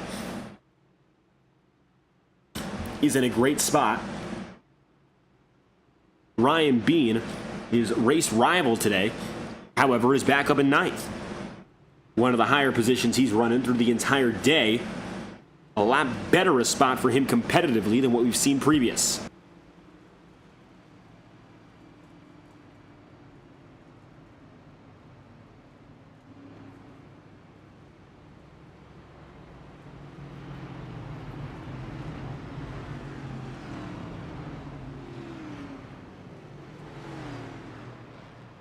Bean is 5 spots off his rival for 2nd in points.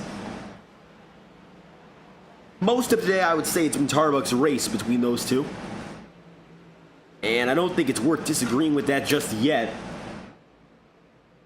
fact, it's probably going to remain that way for the time being unless Bean can really make a drive.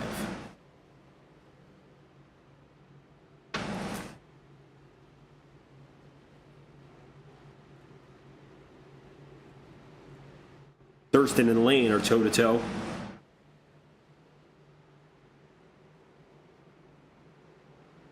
James has been better on the short stint.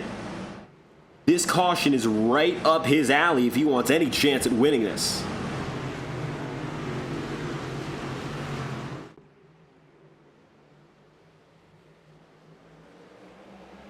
Green flag's out again. Ethan Lane rocks into turn 1. He'll get the lead by a car length. No competition from Thurston that time by. It just looks like he can't keep up on the launch.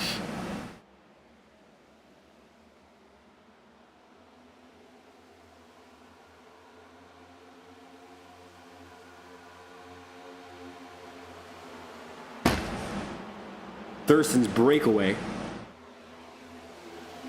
is solid compared to everyone else, but the bar is set high by the man in the 84. Second, and firmly second, as right now it's going to be Nick Tarbuck going at it with Nate Campbell. These two drivers, some of the best on the day, but it looks like Nate may be falling a little bit further out of the upper echelon. John DeBarro is inside the podium. Can he keep it there?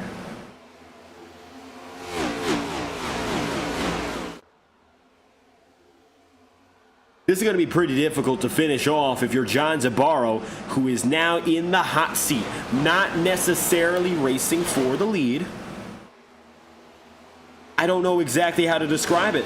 He's in third, he could, but he hasn't been in that consideration all day long. All of a sudden, he is up there ahead of Campbell, and if he wants to finish this, he's going to have to put on a masterclass in terms of getting to the checkered flag and winning it all, or even holding third. Down to the inside goes Nate Campbell. He'll drive in.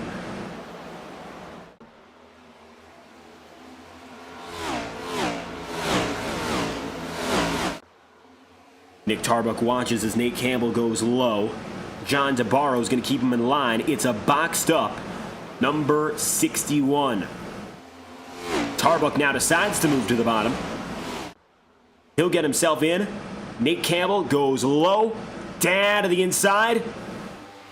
He's back in third. John Zabaro had his time, but falls out of the podium.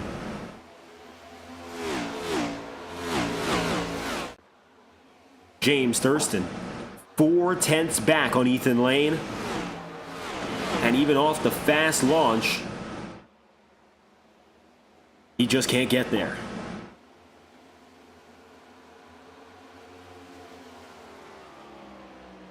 A dozen to do it as the field races through turns 1 and 2. Sam Nieto is now going to try to get up to both Nick Tarbuck and John Zabaro.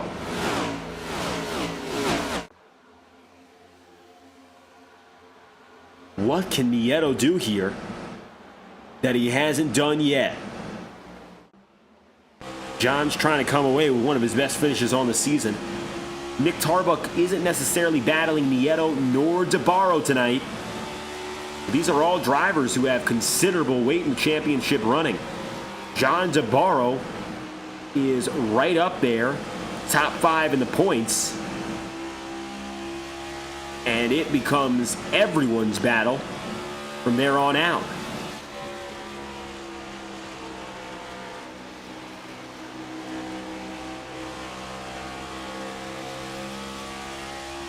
John is keeping Sam Nieto as low as he can. It's good defense, but when the apron is a usable racing line, it's very hard to really defend the bottom. And so now, just a slight slide up is going to cost Sam Nieto 1 spot, make it 2 spots. Caution's out, 9 laps to go. It's going to be a shootout from here. Kent Wetherell drops to the inside. The reason, Bobby Keith.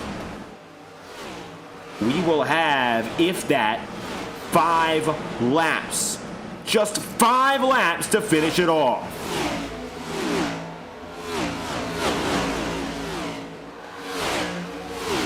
Contact send Keith up to Robert Richardson. That wasn't a great angle, so we'll give it to you again.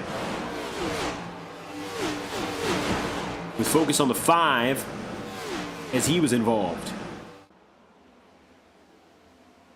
It looks like Keith and Bobby, of course, found Eli Cars, then came up the track. And as they found each other, Richardson gets in the wall and gets slammed really hard. His backside, particularly, shot so hard in the wall, he ricochets up into the air and ends up in the wall, but straight. All the while, Bobby Keith gets away worse. He ends up spun around with what I can only assume is front end damage and some suspension problems as we take a look inside.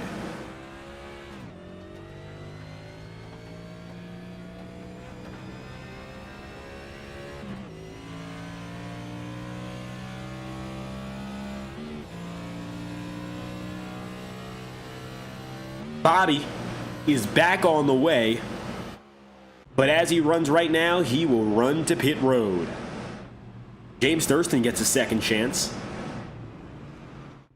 I would argue he pretty much squandered the first one. Or we could argue the flip side of that coin and say that Ethan Lane was just that much better off the launch.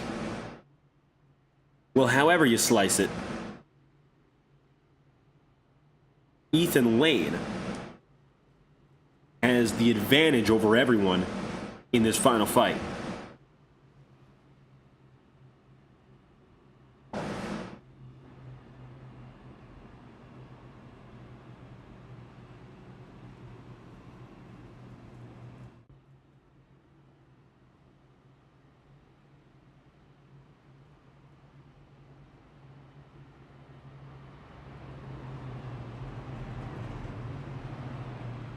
Next time around, making it one green.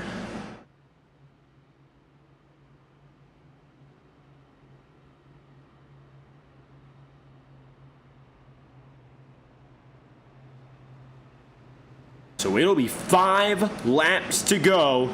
We go back at it.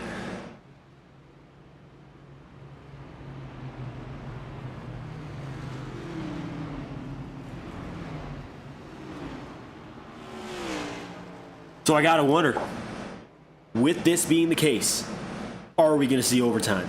A caution this next lap. That's the driver's, of course, best chance at keeping it under our advertised race length of 137 laps. After that, we can go to overtime. So one more caution could send us deep. We'll see whether or not that's the case.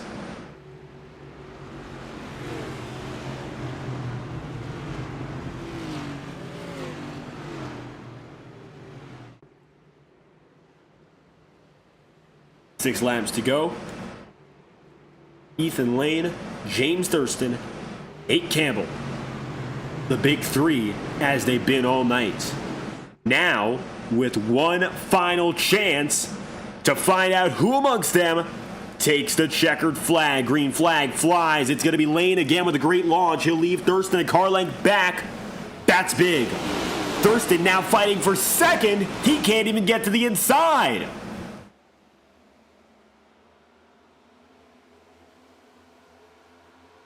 Great launch off. That's a good enough launch now to get to the inside on Lane for the lead. Thurston down and in. He'll head side by side. And can't quite clear, but he's there. At the stripe, 4 laps remaining. Thurston has given 100% all race long in the short run. That's the best opportunity he has at winning. Up top, Lane in the wall again. Second week in a row, an Ethan Lane mistake late might just cost him the win. Don't count him out yet.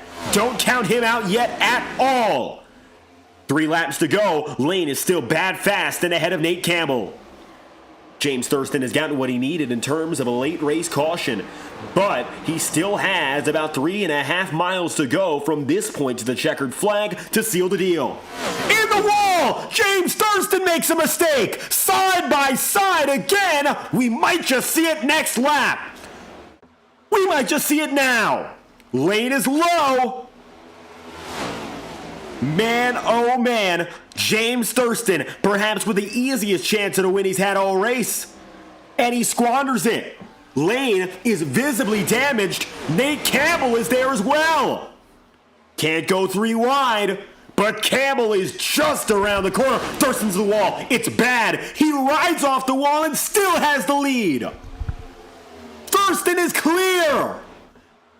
James Thurston, with a lap and a half remaining, is ahead of Lane, and Ethan is struggling. Both drivers are rattling off that outside wall. Nate Campbell is in second. White flag. Final lap from Chicagoland.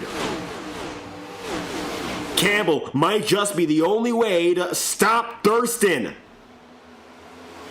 Lane has gotten a few shots on this restart run, but it looks like he's fading out of touch. Nate Campbell's had the race of his season. He'll try as hard as he can as Lane drives up on the wall. It won't be enough. 5th win of the season. Welcome to the top 10 in points. James Thurston does it again.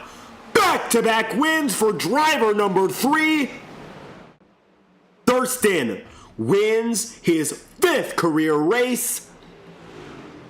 And from the clutches of victory, Ethan Lane has it taken from him. But you can't say he didn't try.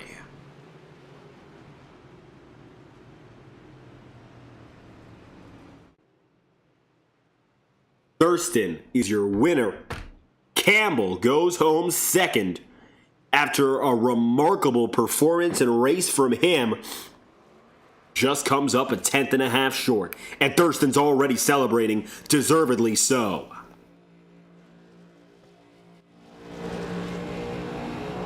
The battle between these two, Thurston and Lane, is going to be a hell of a fight for that championship. They have not given each other more than an inch this season. Still, they keep it clean.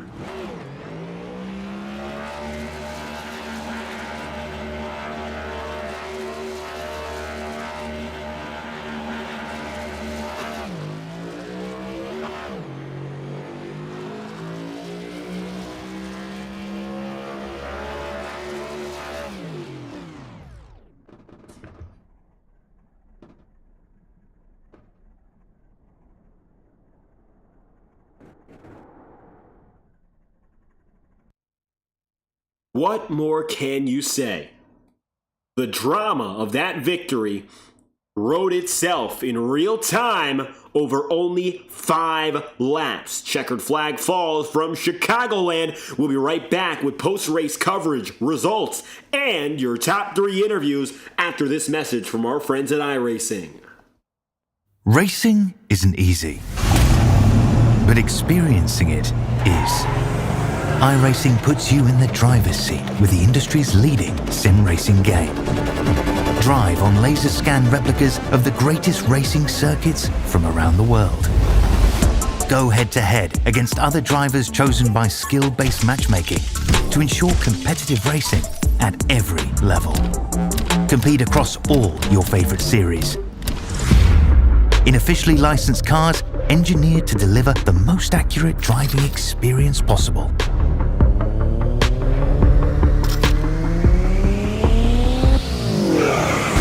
Join a race or host your own with players from across the globe. Race against the computer or in a league with friends. Feel the thrill behind the wheel. Visit iRacing.com.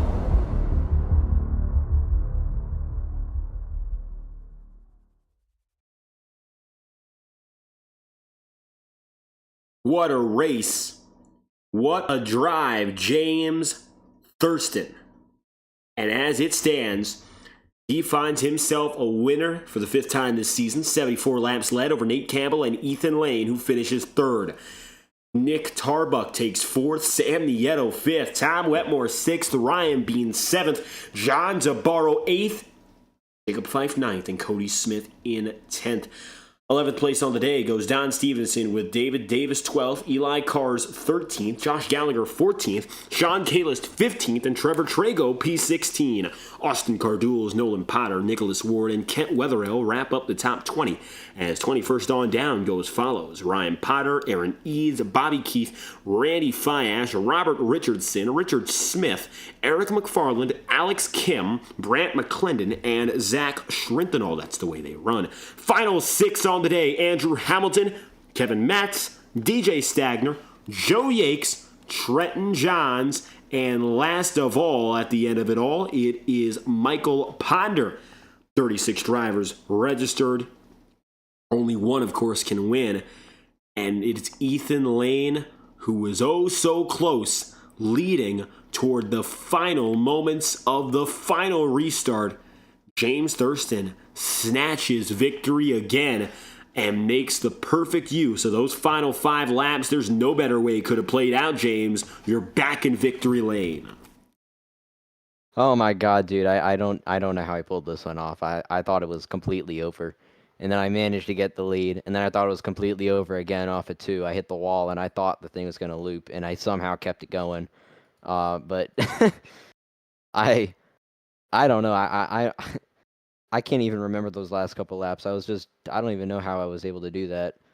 I feel like I'm able to have better control over this car when I'm under pressure like that than, during a qualifying run. It's kind of insane the way that I can keep the car going straight, because the way that I kept the car going straight right there was not a way that I could have kept it going straight pretty much any other time. But good lord, what a race. A lot of yellows, a lot of restarts, and a lot of passing. Managed to lose a lead, have the lead, everything. Got it back and won. Jesus. What a race.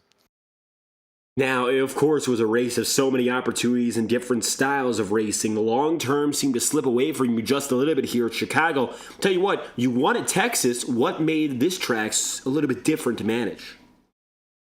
I mean, I was really just trying to figure it out because I know they kind of redid the artwork. But I don't know if they really changed how the track works. It doesn't actually seem like they did. It kind of acted very similar to the way it used to be, and I've never been good on long runs during the daytime here. In this car, so early on I was really bad on the long runs. I mean, it was just destroying the right rear, but then towards the end, you couldn't really see it because of all the yellows we had, but my pace was getting a lot better once we would get longer into a run because I was having a lot better wear. But there's not a lot you can do about races like this when there's a bunch of yellows like we had. I mean, you have to take tires every single caution. Like, you can't save sets of tires at a track like this when it's so hot and it's just destroying the tires because if you stay out on a set here, you're going to have nothing by another 10 laps that goes by. And then you have to pass everybody when you do get to use that set of tires. So, yeah, I mean, it was just a race of staying up front. We did that pretty well tonight. And, yeah, it worked out pretty good, I'd say. In those final 5 laps, the pressure absolutely was on you. How did you manage that so well? To be honest, I didn't expect to actually get back to him because, when he had gotten that lead and then a yellow came out, because I was catching him. I was catching him really, really fast right when the yellow came out. And I thought it was kind of over at that point. But I guess the top just kind of died on that last run, and he had no pace. And I was able to go by him. And then I started running the top, and it just went straight and it hit the wall. And I almost lost it. So then I decided, once I regained the lead again, to not go back up there and just run the bottom, because clearly that's what was fast those last couple laps. Even though it hadn't been fast the last 20 or 30 laps prior. But I mean, the way that the track kind of changes in iRacing is quite odd. You just kind of have to adapt to it. And I think that's kind of what it came down to, is I think that I just adapted maybe a little bit better than the other guys. And, whether it was that or just picking better lanes and figuring out how to use that air bubble to loosen them up and get back to him, it all just kind of worked. And we got back to the lead and won. All that was needed were those final great laps of action to take the checkered flag. Atlanta, the new configuration. Echo Park is next up on the schedule. How do you feel about that? Well, I'm glad I won this race because I won't win that one. Well, I guess that's as simply put as it gets. James Thurston, 5th win of the season and a grand entrance to the upper echelon of the points table with a night like this. Thank you for your time, James. Any final shout-outs you'd like to send? Well, thanks to Power Smash Infinity Speed Motorsports. I don't know. I guess I'm being a little bit. I'm so tired. I can't even think of the right word. But being a little bit negative about Atlanta. I think that we'll have a decent chance. It's still a super speedway at the end of the day. It's going to be kind of similar to this, but just a little bit less skill. You just got to stay up front. If you just stay up front, you'll finish well. That's all it comes down to. If you get in the back, you're kind of screwed. But just stay out of wrecks, stay up front, you'll finish well. That's what we're going to try to do. James Thurston, winning man from Chicagoland. A checkered flag is his after a thriller in the Windy City. Thank you for your time. Thank you. And snatched from the jaws of victory, man alive, both Nate Campbell and Ethan Lane made it an epic race to watch till the very end. Let's talk secondly to second place, Nate Campbell. Nate, that's the drive of your season so far. I'm sure not the best feeling not to have won it, but you put yourself in the fight from the beginning and never let up. Yeah, I'm pretty happy with that. I've had a crazy, just everything in life in general. The last 6 months has been just absolutely wild in my life. So it's really good getting this dialed back in and kind of getting back into form where I was last year and sneak back up there. So definitely feels good. Those guys definitely were a little bit faster. But it was nice seeing them battle in front of me. I thought I had a chance there for a second. So it was definitely a fun race. Now, of course, you qualified sixth, but it looks like you were clearly at the worst point of the race. Well, during your worst points long run-wise, at least the third best driver on pace. What clicked race-wise that you didn't have before? I think I just found a conservative line. At least this track just worked out well for me. I always do pretty good here, the mile and a half, Chicagoland, Kansas, that sort of thing. And I just I kind of stuck to the middle all night. I felt like I was the only one of the top three doing that. I feel like those guys were either all the way at the bottom or all the way at the top, and I just kind of tried to stick to the middle. And when I did get to the top, I kind of struggled. So I think those guys had an advantage as far as they kind of knew how to drive the car in all three lanes, and I kind of just had to stick to the middle, and I would struggle when I tried to switch it up. But overall, just consistency tonight. No real big mistakes. I did slide through my box on that last stop by like an inch. Very frustrating. That kind of cost me a couple spots, but I ended up right where I was going to be anyway. So definitely happy that Ethan made a little mistake there at the end and let me sneak in for a second. It feels pretty good. Now, of course, it was that last restart, finally a chance to solidify your position in P2. How was it like navigating that last dash? Yeah, I mean, I think the second to last was probably, the second to last was probably a little bit more important, just as far as trying to click off those spots quickly. That last one, those guys are just faster. It's just plain and simple. Like I said, I just need them to make a mistake to give me a chance really to win that race. But they almost did, but almost will only get you second, I guess. You can't quite get that win. Definitely hunting for a win. It's I haven't gotten one ever since being with integrity. So searching for that, and I think it's coming eventually. Just need a little adversity out of these fast guys here. These James and Ethan just are absolutely locked in. So it's rather frustrating. Well, all things considered, a night like this is going to help you big time in keeping your points fight alive. Now, next week, anyone could win. It's a difficult one to dominate. It's Echo Park Speedway. How do you feel about your shot at one of our most chaotic circuits? Oh, it's fun. I enjoy the SuperSpeedway racing, especially New Atlanta. I just got to try to get as many good finishing positions as I can here coming into August. I'm actually going to miss 3 in a row in August. So it's going to be right. It's going to be close on playoffs. I'm not sure where I'm going to end up there, but hopefully I can get a couple spots before August and keep pushing and get into the playoffs and then make a good run there. We'll see how it goes. Nate Campbell, P2 on the day here from Chicagoland. Any final messages you'd like to send out? The floor is yours. Oh man, just big shout out to the team, everybody over at Flying V. We always work really well together, and just congrats to James on the win. Thanks to Ethan for your little mistake. Let me get second there at the end. Shout out to my new job, thumperfab.com, side-by-side parts and accessories. If you guys need anything, you know who to call. Nate Campbell, second on the day. Great drive from beginning to end. Thank you for your time. Thank you, sir. Have a good one. And a late slip for one of our drivers on the podium sees him finish just behind where he qualified. Starting second and finishing third on the day, Ethan Lane, still a podium, but some late race troubles again plague the team, much like Sonoma. Yeah, no, just frustrated with myself, with the racing as a whole. I felt like I was probably the best one on long runs when we'd get them. Just the way I was driving the car, I was able to save tires but not lose too much time. We just couldn't get anything longer than 20 laps, unfortunately. But it's just frustrating to lose races like that. Um, yeah, I don't know. Car felt really really good tonight with the setup iRacing had. We could actually maneuver the car around wherever we really wanted to. Um, but yeah, no, just frustrating. Yes, it's another good podium, but it hurts more when I felt like we had the car to beat.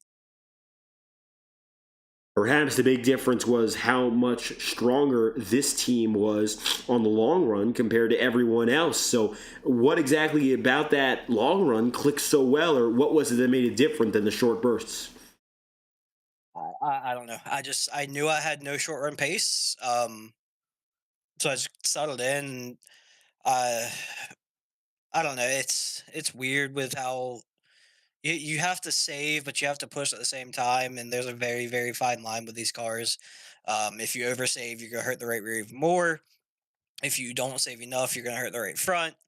And for long runs, I had the pace. We just unfortunately never got them. Um, and we I hate saying it every week, but we have to do something. It's not fun having, I don't know, 8 9 cautions at a mile and a half where we can get spread out and have long green flag runs where it's fun and you have comers and goers. And but yeah, no, but we'll move on to Atlanta next week. It's a super speed race, so it's going to be a crapshoot. So we'll see how we do. Yeah, we'll go from there. Finishing off the podium for our trip down to Atlanta, Georgia, Ethan Lane wraps up the top 3. Any final comments you'd like to send? It's all yours. Thank you for putting these broadcasts every week. Wish we could do better as a whole in the league to where we're not finishing up at 10:45 and 11 o'clock every week, and you could actually see more green flag racing, especially everyone who watches. Um, I know it's a hard job on the admin team. They do a good job every week, but something's got to be done. I know I've made mistakes this year, but when we can't go more than 20 laps, then we just got to do something. Ethan Lane, bottom step on the podium, finishes the job for a 3rd place finish here in Chicagoland. Thank you for your time. Thank you. And so Lane wraps it all up, and the fight for the finish is going to be well remembered for the rest of the season. Unfortunate, yes, not to see as many long green flag runs as we'd like, but a shootout definitely worth looking back on. 3rd place goes Ethan Lane. Nate Campbell goes 2nd, and James Thurston gets the job done with a big win in Joliet. We'll be back next week at the Echo Park Speedway, June 23rd, same time, same place, Tuesday night at 9 o'clock p.m., so make sure to keep your eyes peeled for our next broadcast live on FTN. Thank you all for tuning in to tonight's coverage. I've been your host, David Kreutz, commentating and producing. If you enjoyed, leave a like on the stream and subscribe to the channel. Can't wait to be back for our next one. It's a thriller, and it has been a thriller all season long. In terms of the racing action, and a finish like this backs it up and then some. Checkered flag falls. Thank you for tuning in, and congratulations to James Thurston on his 5th win of the season. We hope you have a fantastic night. Thank you for tuning in to the Integrity Racing League on FTN.